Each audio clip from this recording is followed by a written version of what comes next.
આહાહાહા. દોસ્તો ડિશ તૈયાર છે એકદમ કમ્પ્લીટ.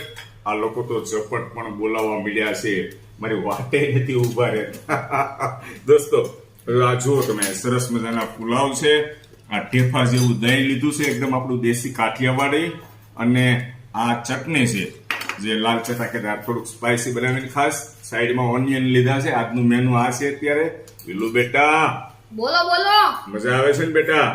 અરે બહુ મજા આવે. પુલાવમાં થોડું કઈ ઘટે. ઈ હતા કૃષ્ણા દીદીના હાથના. વાહ ભાઈ વાહ.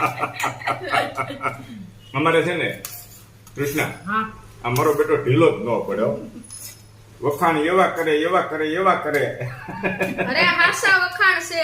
હે હાસા વખાણ છે. આ પાવર કયો છે ખબર? કાલે એને હોલિડે છે ને સ્કૂલમાં, એટલે એનર્જી છે. મને પછી પ્રમ દિવસે ઢીલો પડી જાય. મને એમ જો બેન ના વખાણ કરે છે